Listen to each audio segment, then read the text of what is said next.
दोस्तों, आज इस वीडियो में बात करेंगे SBI magnum global direct plan growth. दोस्तों, जैसा कि आपको इसके टाइटल से पता चल रहा होगा, ये ग्लोबल फंड्स है, यानी ये अपने इंडियन इक्विटी पे में पैसा लगाता ही है, साथ ही साथ ये ग्लोबली पैसा लगाता है, यानी बाहर के देशों में भी इक्विटी में पैसा ये लगाता है दोस्तों। ठीक है, अभी इसके रिटर्न्स की बात करें तो पिछले एक साल से कुछ ज़्यादा फर्क नहीं दिखाया है, बहुत ही वॉलेटाइल रहा ये मार्केट। 3.28% का इसने रिटर्न फिर भी निकाल लिया उससे। 3 साल की अगर हम बात करते हैं तो आप देख सकते हैं 20.57% का रिटर्न जनरेट किया है, जो कि बहुत ही बढ़िया है। वहीं 5 साल की बात करें तो ओवरऑल इसने 13.71% इसने जो रिटर्न्स दिए हैं। दोस्तों, इस ग्लोबल फंड में दो बहुत ही फायदेमंद चीज़ें हमें ये मिल जाती हैं कि आपका जो मनी डेफिशिएट का इसमें फ़ायदा मिल जाता है। ऊपर से जब डॉलर मजबूत होता है, अपना पैसा कमज़ोर हो जाता है, उसका भी एक्सपोजर यहाँ पे मिल जाता है, और ग्लोबली कंपनियाँ काफ़ी बेहतर यहाँ पे परफॉर्म कर रही हैं दोस्तों। तो उसके चलते भी यहाँ पे काफ़ी बेनिफिट्स मिल जाते हैं। अब आगे बात करते हैं इसके एनएवी की। तो 7 अक्टूबर 2022 की जो एनएवी रिप्रेजेंट हो रही है 314.99 इसकी एनएवी है। कहने का मतलब जो नेट एसेट वैल्यू है वो 314 रुपये चल रही है करंट में। एसआईपी की बात करें तो आप 500 रुपये से इसमें इन्वेस्ट कर सकते हैं।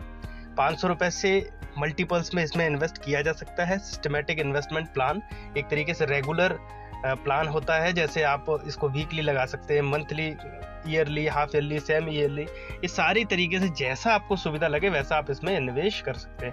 फंड का साइज 5477 CR है, जो कि कम है, और फंड का साइज अगर कम रहता है तो फंड अच्छा परफॉर्म फ्यूचर में दिखाता है, क्योंकि फंड मैनेजर के पास काफ़ी अपॉर्चुनिटीज़ होती हैं कि वो ऐसी अच्छी कंपनियों में सिलेक्टिव पैसा लगा सके।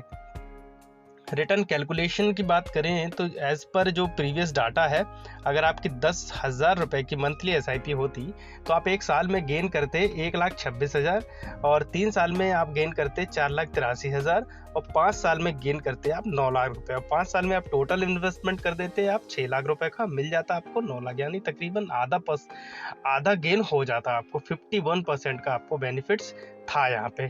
ठीक है दोस्तों, और म्यूचुअल फंड्स में आपका ये मानना होगा कि म्यूचुअल फंड्स में अगर आपका टाइम फ्रेम काफ़ी अच्छा है ना, तभी आप इसमें से पैसा बना सकते हैं, अन्यथा शॉर्ट फ्रेम में आप इस फंड से तो बना कम चांसेस रहते हैं।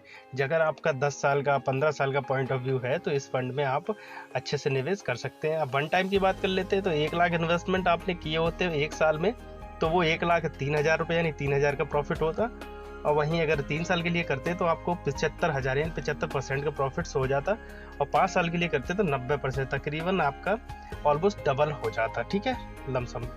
आगे बढ़ते हैं, रैंकिंग बात कर लेते हैं रिटर्न्स की। और फंडामेंटल जो फंड ने एक साल में रिटर्न, जैसे कि मैंने बताया 3.2, 3 साल में 20% का, 5 साल में 13.7%, और ओवरऑल 16.8%। कैटेगरी की बात करें तो कैटेगरी एक साल में इसने बीट नहीं किया है, इक्वल टू बराबर पे ही रहा है। 3 साल में 16.7 कैटेगरी का है, तो एक अच्छे तरीके से मूव किया है, 4% से बीट कर दिया है यहाँ पे।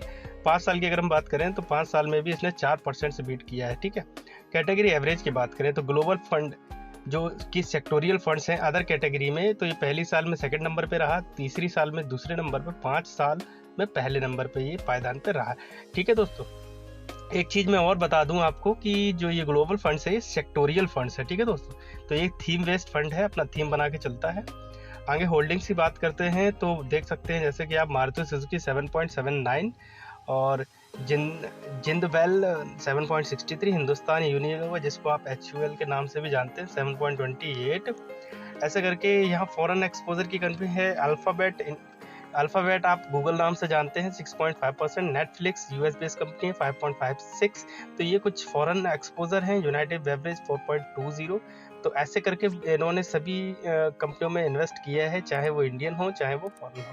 होल्डिंग पैटर्न्स की बात करते हैं, क्योंकि ये इक्विटी फंड्स है तो 92% पैसा जो कि है वो इक्विटी में है। ठीक है दोस्तों, कैश इन्होंने रखे हैं 7.2%। अब आ जाते हैं main focus sector allocation. Sector allocation किस हिसाब से डाइवर्सिफाई किया है, तो कंज्यूमर जो सेक्टर है 24.7% का, सर्विसेज 15% का इन्होंने पैसा लगाया है, अदर्स की बात करें तो 10.3%, metal and step 8.2%, capital goods 21.7। तो देख सकते हैं आप कंज्यूमर और कैपिटल गुड्स में अपना अच्छा रुझान दिखाया है। Automobile 11%, health care 8.8%। Advantage ratio की बात करें तो प्राइस टू अर्निंग रेशियो 46.62 जो कि बहुत ही हाई है दोस्तों। प्राइस टू बुक वैल्यू 9.49, ये भी काफ़ी हाई है वैल्यू, ठीक है दोस्तों। वीटा की बात करें तो 1% से अगर वीटा डाउन होता तो काफ़ी बेहतरीन होता है, तो वीटा यहाँ पे नंबर 1 का है। अल्फा देखें तो 5.01, तो अल्फा भी काफ़ी अच्छा जनरेट किया है। अल्फा से पता चलता है फंड मैनेजर जो कि है वो कितना अच्छा परफॉर्म करवा रहा है इस फंड को। जितना अल्फा ज़्यादा होगा उतना फंड काफ़ी बेहतर होता है। शार्प रेशियो की बात करें तो शार्प जितना ज़्यादा होता है उतना फंड काफ़ी अच्छा होता है। तो दोस्तों जैसे कि आपने रिस्क एंड रिटर्न्स देख लिए, यहाँ पे क्या क्या रिस्क मेजरमेंट है इसके, तो उस हिसाब से आप देख सकते हैं। लेकिन फंड काफ़ी एक्सपेंसिव दिख रहा है यहाँ पे। एक्सपेंस रेशियो की बात करें तो 1.25% जो कि बहुत ही हाई है, ठीक है। एक्सपेंस रेशियो भी ये काफ़ी चार्ज कर रहे हैं, ऑलमोस्ट 125% ये चार्ज कर रहे हैं, 1.25% चार्ज कर रहे हैं, सॉरी। एग्जिट लोड की अगर हम बात करें तो 1% रिडीम, अगर आप 1 साल के अंदर अंदर पैसा निकालते हैं तो 1% का चार्ज ले रहे हैं। एग्जिट लोड भी काफी ज्यादा है, ठीक है। तो दोस्तों टैक्स इम्प्लीकेशन की बात करें तो क्योंकि ये इक्विटी फंड्स है तो 15% शॉर्ट टर्म कैपिटल गेन यहाँ पे आपको देना पड़ेगा, और कैपिटल गेन जो भी आपको प्रॉफिट होता है 1 साल के अंदर अंदर उसके ऊपर आपको 15% देना पड़ेगा। Long term capital gain exempt 1 lakh, अगर आपके पास कैपिटल गेन हुआ है और 1 साल से ज्यादा हो गया है और 1 लाख रकम से कम है तो आपको कोई भी टैक्स नहीं देना है LTCG में। अगर उससे ज्यादा है, 1 लाख से ज्यादा कैपिटल आपको बन गया है तो आपको 10% देना पड़ेगा। फंड मैनेजर की बात करें तो आर श्रीनिवासन जो कि स्मॉल कैप के भी हैं, और मोहित जैन जो कि अभी रिसेंटली में ये लोग आए हैं, नए जनवरी मार्च में इस फंड को संभाला है। बाकी फंड मैनेजर तो काफ़ी पुराने हैं, SBI से काफ़ी पहले के जुड़े हुए हैं, तो फंड मैनेजर तो अभी नए आए हैं तो कुछ कहा नहीं जा सकता फंड मैनेजरों का, जिनका 1-1.5 साल इनका जो इनका जब पता चलेगा उसमें अल्फा जब जनरेट होगा उसके बाद ही पता कर पाएंगे कि फंड मैनेजर कैसा है। फंड हाउस और इन्वेस्टमेंट ऑब्जेक्ट, फंड हाउस जैसे कि बताया SBI नंबर 1 है इंडिया में, और टोटल अंडर जो एसेट अंडर मैनेजमेंट ये संभाल रहा है 6,43,285 करोड़, जो कि बहुत ही ज़्यादा है। सबसे ज़्यादा एसेट AUM संभाल रहा है आज की डेट में, और 1987 का ये फंड इन्वेस्टमेंट है। और बेंचमार्क की लास्ट में बात करते हैं, Nifty MNC total return index इसका बेंचमार्क है, इससे इसको कंपेयर किया जाता है।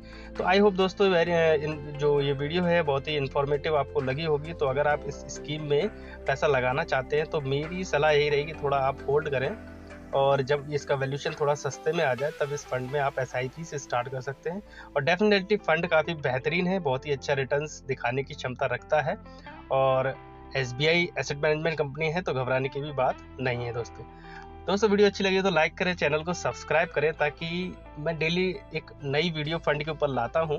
अगर आपका कोई भी रिकमेंडेशन हो फंड का तो प्लीज़ आप मुझे बता सकते हैं, मैं उसके ऊपर भी वीडियो बना सकता हूं। तो वीडियो देखने के लिए धन्यवाद।